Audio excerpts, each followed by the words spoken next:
ICC টি-20 বিশ্বকাপে আয়ারল্যান্ডের বিরুদ্ধে ম্যাচ দিয়ে নিজেদের বিশ্বকাপ অভিযান শুরু করেছে টিম ইন্ডিয়া। নিউ ইয়র্কের নাসাউ কাউন্টি স্টেডিয়ামে ৮ উইকেটের সহজ জয় দিয়ে বিশ্বকাপ মিশন শুরু করে কোহলি রোহিতরা। ইতিমধ্যে টিম ইন্ডিয়ার ক্যাপ্টেন হিসেবে টি-20 ক্রিকেটে সর্বাধিক ৪২ ম্যাচে জয়ের রেকর্ড গড়েছেন মিস্টার শর্মা, টপকে গেছেন ধোনিকে।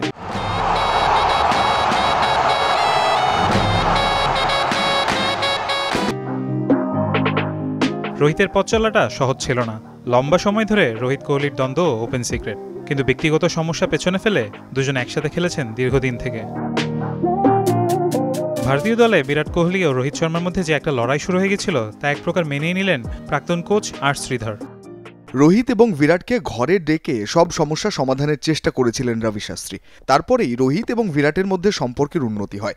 সেখানে রবি ওদের বলে, নেট মাধ্যমে যা হয়েছে তা হয়ে গিয়েছে, তোমরা দলের সব থেকে সিনিয়র ক্রিকেটার, দলের মধ্যে এই ভাগাভাগি বন্ধ করতে হবে, আমাদের এগোতে হলে তোমাদের এক হতে হবে। এবার তো রোহিতের পাশে দেখা গেল কোহলিকে। প্রথম ম্যাচে জুটি হিসেবে সফল না হলেও টিম ইন্ডিয়ার প্রথম পছন্দ রোহিত কোহলি জুটি। আয়ারল্যান্ডের বিপক্ষে রোহিতের ৩৭ বলে ৫২, ইম্প্যাক্ট ১০০তে ১০০।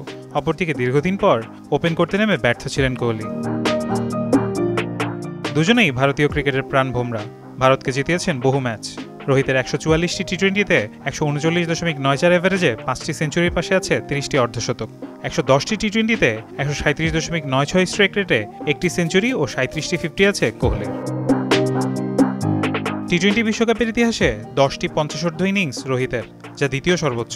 ইতিহাসের মাত্র তৃতীয় খেলোয়াড় হিসেবে ১০০০ রানের মাইলফলক স্পর্শ করেছেন তিনি। অপরদিকে বিশ্বকাপে মাত্র ২৮ ম্যাচে ১১৪২ রান করেছেন কোহলি।